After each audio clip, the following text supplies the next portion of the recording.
and welcome to Economic Forum, your weekly program that takes a look at various aspects of the Zimbabwean economy, be it politics, business, commerce, religion, or sport, among others. My name is Cynthia Shikaramba. It's good to have you along. In the 2030 Agenda for Sustainable Development, the United Nations cited rural development as a critical cog to achieving economic, social, and environmental viability of nations. The government of Zimbabwe, under the Transitional Stabilization Program, has also set focus on attaining a prosperous and empowered upper-middle income society by the year 2030.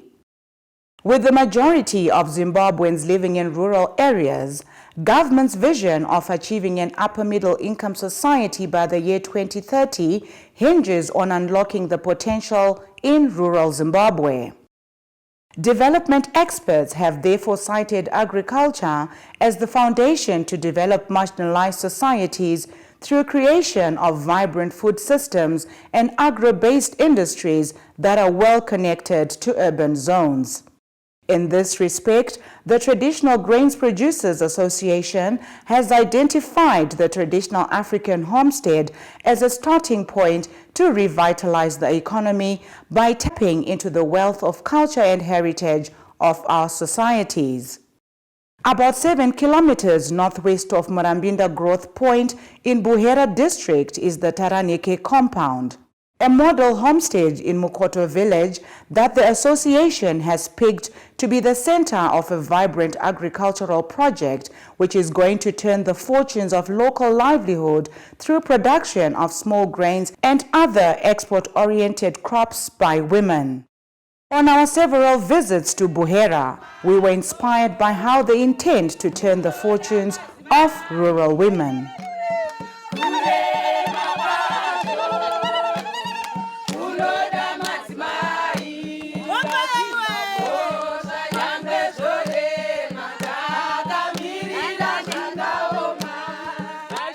Kuno ku region 5 ku Manica province ku BUHERA inzvimbo inopisa zvikuru. Kuno kuchipisa kudai so mai vari pamusha ndo vanowanikwa vane matambudziko ese atinawo, ende kana kune kuchipisa kukaita nzara urombo hunoitawo. Donodzo redu nderekuti isusu tikwanise kupedza nzara, tikwanise kupedza urombo, tikwanise kupedza kutarisirwa pasi, toda kusimudza madzimai emuno muBUHERA mu region 5. The integral homestead has electricity being generated from the solar system. They also drilled a borehole which supplies water throughout the year, and the water is pumped into overhead storage tanks using a solar-powered submersible pump. This homestead, we have termed it as integral kumusha. Integral meaning everything that you require in a household when you are in the urban area, you find it here. And also, when you say integral, it's a homestead that stands on its own to be able to generate money, to be able to sustain the family. Gone are the days where we think employment is found in the city. At this homestead, we don't buy meat, we rear our own chickens, and these are free range. They are not expensive to look after. We also grow vegetables in this homestead, and we get all our tomatoes, green pepper, our cucumber is from the garden. So I've got very little that I'll use. Probably if I miss bread, then yeah, I can have money and go and buy bread. My house is solar powered. I watch my TV and I don't have to worry about, oh, Zesa, there's no Zesa for 2-3 days. Every day the Lord gives us the sun, and we get a lot of sun here in BUHERA. They have also installed a water harvesting system whereby water is captured and used for irrigation rather than losing it. So mvura inouya yopinda apo ichienda kumatanks edu. Ogara matanks imomo tinozosenzesa chi later. Saka iwater harvesting iyoyo. Imwe water harvesting futi inobva mugodhi, tine mugodhi wedu borehole. Mvura iri pasi handiti. Satoitora kuidhonza handiti. Toda kutoitora tichiisa futi matanks imomo tatoharvesta mvura yedu. Tabva ikoko ichaenda mumba yenda kupa toilet pedapo yenda kumbiridza uko. Tarisa mvura inoyerera ichinda chikukura ivhu ichiita so region ichikanzira magoronga nechii yatinorega ichingoenda. Asi toti mvura yaita shoma matenga anozara nekukurumidza. Kana azara yese hapasina mvura yakungoenda yese. Saka tinotove neurongwa toda kutovaka tengi chitutira mvura yacho mu 2000 water tank ratiri kuita kuzoti kana mvura yapera kunaya tineta kuishandisa tinogona kutodiridza ipapa kana paya panga wakuchema kuti mvura yanonoka kuuya iye inogona kudiridzawo iyoyo. A drip irrigation system has also been installed on a half-hectare plot earmarked for intensive horticulture projects to supply the local community and the ever-growing nearby Murambinda growth point with fresh vegetables and cereals.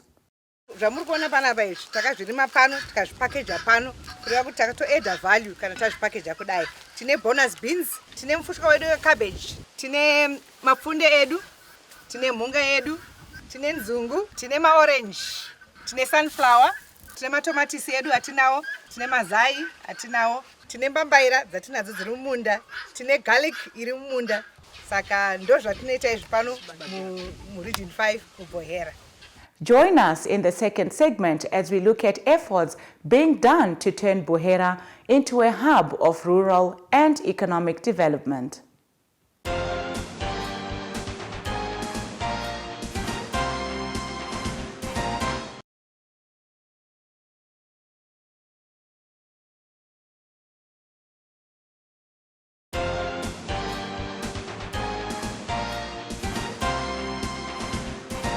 Welcome to the second segment of Economic Forum.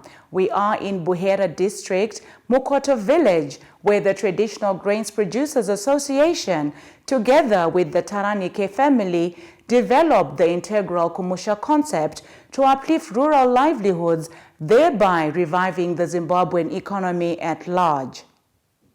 A thriving free-range chicken project has been formed to provide the local community with quality meat and eggs. Besides income generation, the project is also a source of employment.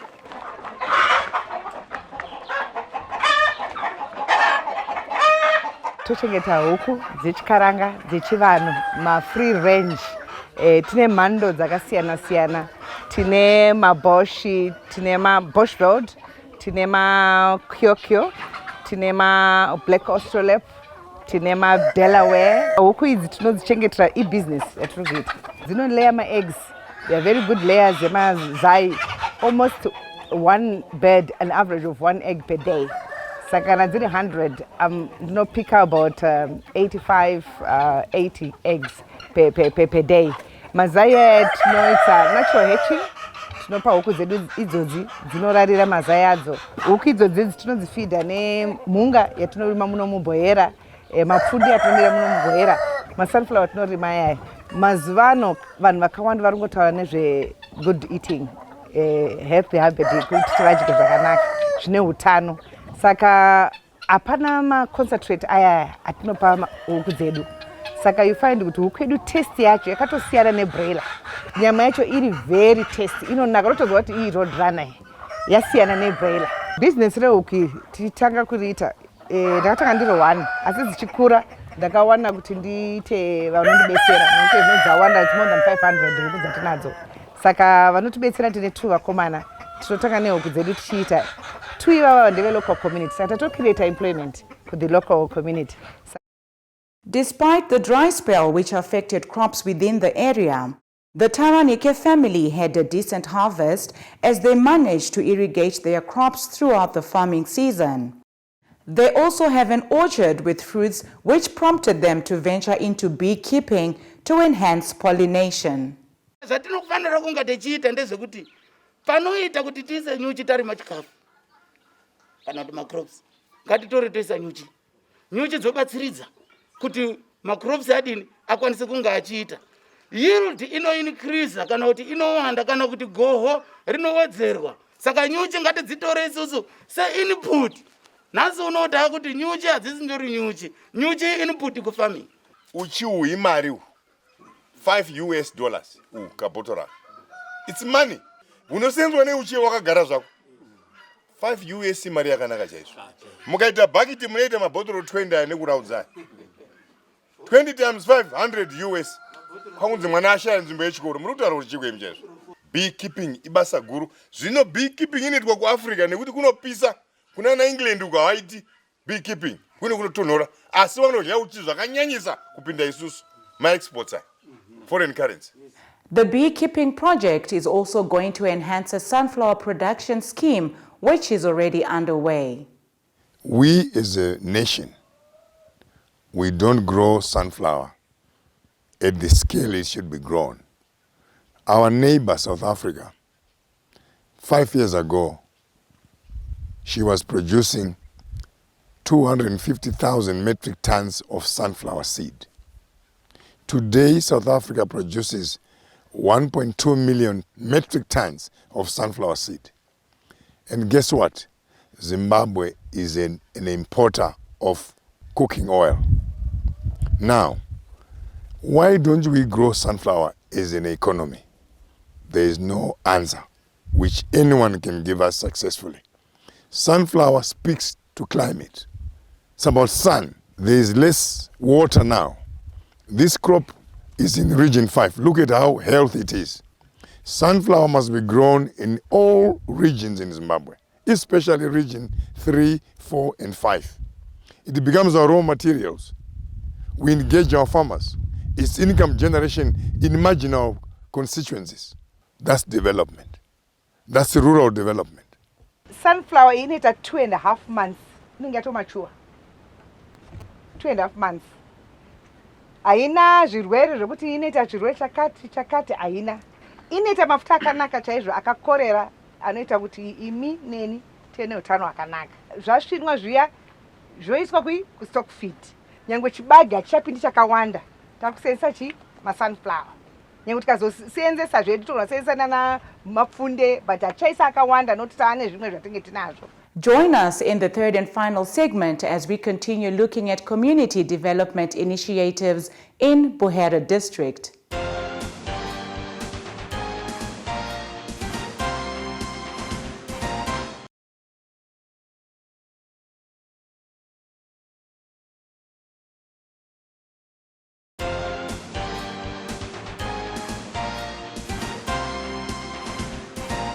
This is the third and final segment of Economic Forum, and we are in BUHERA district, where various agricultural projects have been rolled out to sustain livelihoods. Development experts have also called for the need to identify agricultural potentials in Zimbabwe's various climatic regions in order to produce more for the country. Let's promote value creation in the village.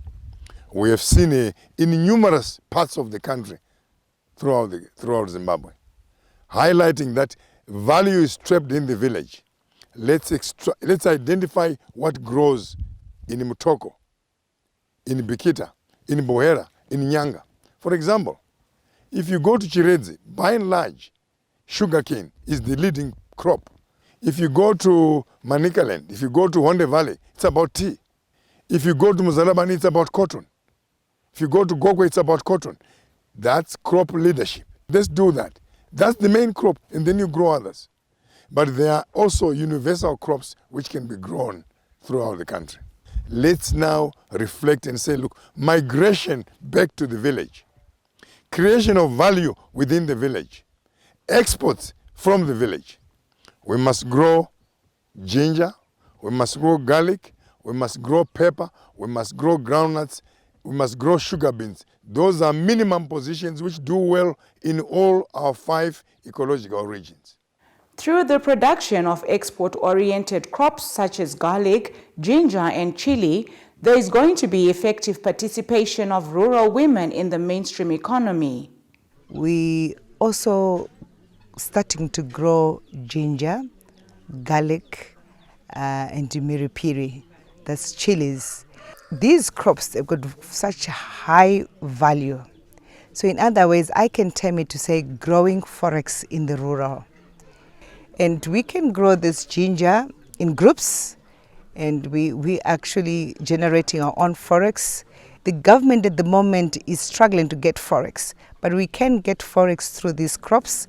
And once this forex comes, my Chimoti in the rural areas is able to send children to school. She's able to plan because she has the money in her wallet, and we can prosper as communities, as a province, as a country, and as Africa. So our weather condition is very good for all these crops. Many field days have already been conducted to educate farmers on the benefits of growing such crops. Ndoda kuti mese tidzidze kurima ginger ne garlic ne milipili ndo development.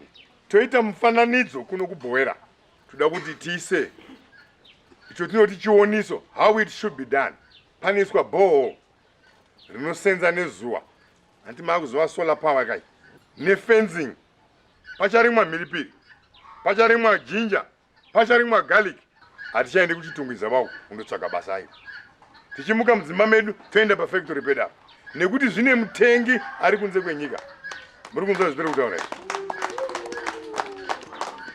Garlic onion yamajera kuramba mugara muchirima yeye ndeimwe chete iyo yamunenge muchase muchitongorima. Makaona azviata kwene zvirwere. Makadyara imi michibage mondona dzongwa amiwemi yakutoya kuzoataka paya. Andiri muchiti apa zuva rakuya kuzorova, but with garlic ne ginger amuna dambudziko rezvirwere zvinge zvichiita sei zvichiataka maningi. Saka once wangodyara basa rako chete ndekumeka sure wadiridza management ndiyo unenge wakungaita mumunda mako. Otherwise zvakawanda wanda zvema inputs mamwe nemapesticides mishonga zvinenge zvisipo zvakawanda. Kune zvirwere zvakawanda vanhu zvavari kurwara nazvo. Zvinji zvacho zvine chokuita nezvatiri kudya. Kwane madrinks anogadzirwa even nana ginger. I drink but inenge richita sei richindirapa muviri mangu, harisi kuzondiisira poison muviri mangu. Mazvona. Saka you see kuti takaisa industry kureserve, takugadzira garlic yedu ichigadzirwa tichiprocessa kuenda kuvillage tichizoexporta. Job creation atoitika akatowanda wanda. You know, zvingafadze sei kuti kuno kuBUHERA kunoto factory kugadzira matablets egarlic. Ariko matablets egarlic atonotenga kunze kwenyika uko. But kana kuno kuBUHERA it's possible. But zvinoiva possible chete nokuti vanhu vasumuka vakati ngatite sei ngati remain. Garlic ipo panapa a hectare munoona kana 25 tons garlic. Itani ine 1000 kgs 100. 1 kg ye garlic iyezvinezvi kuHarare iri kutengwa ne $750 1 kg. $750,000 1 ton. Ndati panobuda panapa 25 tons per hectare. For the local community, their future is hinged on this project and they are raring to go. Dunhu rino rakafiwa nemombe zvikuru. Saka kurima kwataita zvekupandamura nyika yese kweyo hazvichagoneki. Kwakurima kwekushandisa badza. Saka taachitongochema kuti iyo program iyo ikaitwa ikateerwa nemunhu wose unoshandisa ndimadiki achiita goro rako rakadini rakakura vana voenda kuchikoro. Tafara neprogram yauya navanyabadza yekurima nzungu negarlic neginger nemasunflower. Izvi zvatinakira kuti imbewo dzinogona kurarama munzvimbo inosi nzvimbo inopisa. Saka izvozvi izvi ndasimudzirwa zvakanyanya nekuda kwekuti nditori nevana vari kumba vakanyora maform 6 vakapasa, asi kuti ndivaendese mberi handina mari yacho, asi motivation yavauya nayo iyi kurudziro yavauya nayo yandibatsira zvakanyanya. Nyaya yekuti ginger kune hanzi pepa zvinogona kurimwa kunopisa sekunoku. Saka tingafarawo kana zvikauyawo kuno. Tingafara zvokuti. Nekuti handiti kana tazvirima hatigoni kuzvidya. Saka chinangwa chinenge chicha kutengesa. Kana tatengesawo tengeserawo kunyikawo dziri kure. Towanawo kamari yekuti vana vedu vaende kuchikoro ivava ndakagara navo. Voendawo kuchikoro. Vopfekawo katumanyatera mumakumbo. Chikumbiro ndechekuti dai tawanawo mbeu yakauchikwa. Nzungu, nyemba, mafunde, nezviyo nemhunga iyi zvese ndingangoti small grain yese taichingoshuwirawo nekukumbirawo kuti dai tatapiwa mukana wekunzi tipiwe nzungu dzakauchika kana kuti mapfunde atiri kuona nemasunflower kuti tirime, kunyange tikarima kaposheni kadiki diki tichikafitira kana kuti pagoho rakakura than kurima zvisina kuuchikwa, nekuti nango tikazvifitira izvo zvisina kuuchikwa tiri kushayiwa goho pamusoro pazvo.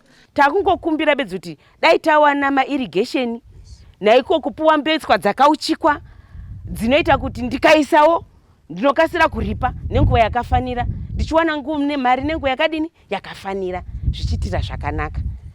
This is more than just a rural home, as they have integrated it with the ecosystem and their business enterprises.